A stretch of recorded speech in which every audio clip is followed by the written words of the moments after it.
बिजली की भी दिक्कत अब नहीं है, मैं ये जानता हूँ। ट्रांसफार्मर भी सामान्यतः 24 घंटे में बदल जा रहे हैं और कल डिविजनल कमिश्नर साहब मुझे बता रहे थे कि हम खुद भी मॉनिटर कर रहे हैं। प्रतिदिन मैं भी शाम को देखता हूँ कि बिजली की सप्लाई कितनी हुई, किस शहर में कितनी हुई। तो मैं समझता हूँ कि जो आपको जरूरी चीजें हैं वो निश्चित रूप से मुहैया हो, इसका हर इंतजाम किया जा रहा है। पिछले 9 9.5 वर्षों में 13.5 करोड़ लोग गरीबी रेखा से बाहर निकल गए। 13 करोड़ से ज्यादा परिवार घरों तक नल से जल पहुंचाने में भारत सरकार को सफलता मिली है। 4 करोड़ से ज्यादा ऐसे लोग जिनके पास घर नहीं था, उनके घर बने हैं।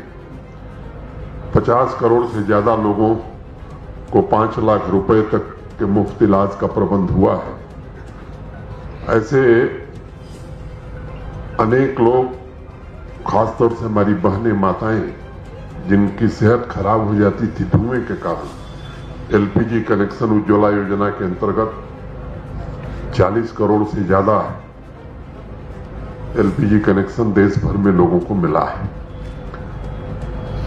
ऐसी अनेक योजनाएं हैं जिनका जिक्र मैं समझता हूं कि मुनासिब नहीं कि एक योजना के बारे में बताऊं, लेकिन ये सच है कि गरीब व्यक्ति को अगर उसका अपना घर मिला है, घर तक बिजली पहुंची है, रसोई की गैस भी मिली है, शौचालय भी बना है, तो मुझे लगता है कि उस गरीब के जीवन में एक नए प्रकार का सवेरा आया है। जैसा डिविजनल कमिश्नर साहब बता रहे थे, बिरसा मुंडा जी की जन्म जयंती के दिन विकसित भारत संकल्प यात्रा माननीय प्रधानमंत्री जी ने झारखंड से शुरू की थी। उसके पीछे का उद्देश्य कही रहा है कि ये जो तमाम योजनाएं हैं, इन योजनाओं में कोई व्यक्ति अगर छूट गया, एलिजिबल है, किसी कारण से छूट गया, और हम लोगों को भी ध्यान में आया, पिछले 3-4 वर्षों में हम लोगों ने भी हर बार कोशिश की कि सभी योजनाओं में सैचुरेशन हो जाए, लेकिन इस बार जब विकसित भारत संकल्प यात्रा प्रारंभ हुई तो अभी जैसा डीसी श्रीनगर ने बताया कि कई लोग ऐसे निकले, म्युनिसिपल कमिश्नर साहब ने भी कहा, कई लोग ऐसे निकले जिनको उज्ज्वला का कनेक्शन नहीं मिला तो नए लोगों को कनेक्शन भी मिला। बहुत सारे लोगों को के पास गोल्डन कार्ड नहीं था।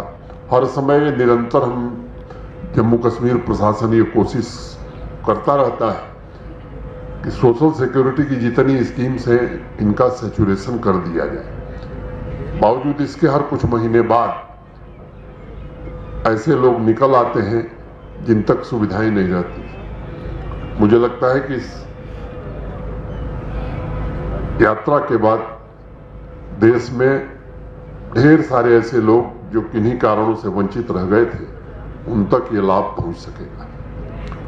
9-10 वर्षों में भारत ने अपना एक विशेष स्थान पूरी दुनिया में बनाया है। आज पूरी दुनिया भारत की ओर आशा भरी निगाहों से देख रही है। युद्ध के दौर में भी, चाहे वो मैं दोनों युद्ध का जिक्र करूं, तो दोनों पक्ष भारत की ओर आशा भरी निगाहों से देखते हैं। जिस देश के हम कभी गुलाम हुआ करते थे, इंग्लैंड को पीछे छोड़कर दुनिया की हम 5वीं बड़ी अर्थव्यवस्था बन गए। 2027 तक एक संकल्प है कि दुनिया की तीसरी बड़ी अर्थव्यवस्था हम बनेंगे और 2047 तक इस देश को विकसित बनाना है, भारत को विकसित बनाना है। मित्रों, ये सच है कि पुराने समय में दुनिया की जीडीपी में 25% योगदान हमारे देश का ही होता था। गुलामी के लंबे कालखंड के कारण किन्हीं परिस्थितियों में हम पीछे हो गए। फिर से भारत के नागरिकों का आत्मविश्वास जागृत हुआ है और देश का हर नागरिक, विशेष तौर से हमारी बहनें, बच्चियां और युवा इस संकल्प के साथ आगे बढ़ रहे हैं कि भारत निश्चित रूप से विकसित हो।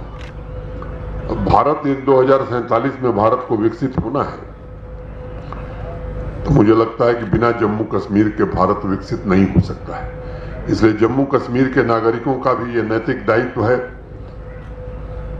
कि हम भी उस विकास यात्रा में एक विकसित जम्मू कश्मीर बनावें। जब विकसित जम्मू कश्मीर बनेगा तभी विकसित भारत बनेगा। 2047 में मैं समझता हूं कि हम में से बहुत लोग नहीं रहने वाले, लेकिन जो हमारे नौजवान साथी हैं, जो हमारे बच्चे हैं, जो हमारी बच्चियां हैं, निश्चित रूप से वो कैरियर के पीक पर होंगे। तो विकसित भारत बनाने में आपका योगदान भी होगा सबसे ज्यादा, और आप ही मैं समझता हूं कि विकसित भारत को देख सकेंगे। अभी हमने संकल्प लिया है, 5 प्रण किए हैं। मैं आप सबसे निवेदन करना चाहता हूं कि केवल कहने के लिए प्रण नहीं, वास्तव में हम इसे जीवन में उतारें। जो सिपाही, जो सेना का जवान हमारे लिए दिन रात अपने परिवार को छोड़कर इस ठंड में भी, गर्मी में भी हमारी सुरक्षा करता है, उसके लिए सम्मान का भाव रखना ये भारत के हर नागरिक का दायित्व है। गुलामी की मानसिकता से बाहर निकलना ये आवश्यक है, और इस दिशा में जो आज हमने प्रण लिया है, अपने आचरण और व्यवहार में भी हम ले आवें, ये आवश्यक है। माननीय प्रधानमंत्री जी ने पिछले दिनों के कार्यक्रमों में एक जम्मू की महिला से और एक श्रीनगर बडगांव जिले के 2 लोगों से सीधे बात किया। मैं आपको बताना चाहता हूं कि हमारी जम्मू कश्मीर की आबादी 1% है पूरे देश की, लेकिन अनेक कार्यक्रमों में जम्मू कश्मीर ने अपना विशेष स्थान बनाया है। अभी मेरी माटी मेरा देश का जो कार्यक्रम हुआ था, उसमें आदरणीय प्रधानमंत्री जी ने जम्मू कश्मीर को प्रथम पुरस्कार दिया था कर्तव्य पथ पर। और मैं आपको ये बताना चाहता हूं कि विकसित भारत संकल्प यात्रा में भी अभी तक जम्मू कश्मीर सबसे आगे चल रहा है।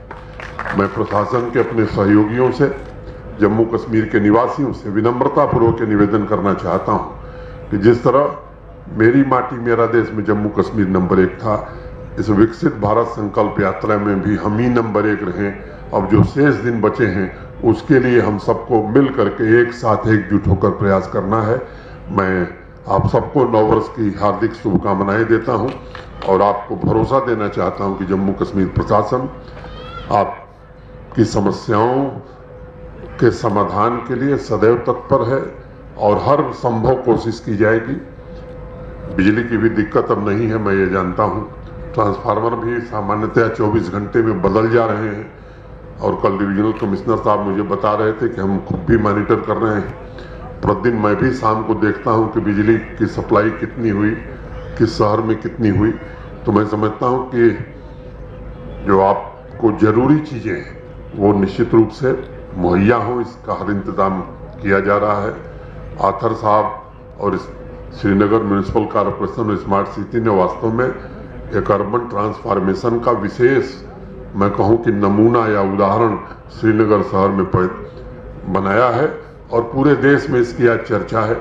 और 31 दिसंबर की रात का वीडियो जितने लोगों ने देश में देखा है, मैं समझता हूं कि पुरातन जो गौरव रहा है, प्राचीन गौरव जो श्रीनगर का रहा है, कश्मीर का, जिसके लिए कश्मीर और श्रीनगर जाना जाता था, हम उस गौरव को फिर से प्राप्त कर रहे हैं। प्रशासन बिना नागरिकों के सहयोग से कोई भी उपलब्धि नहीं हासिल कर सकता। तो मैं श्रीनगर के निवासियों को विशेष रूप से बधाई देना चाहता हूं, कश्मीर के निवासियों को, नागरिकों को, और उनसे अनुरोध करना चाहता हूं कि इस यात्रा में भी आप सब सहयोग करिए। बहुत बहुत धन्यवाद। जय हिंद, जय भारत।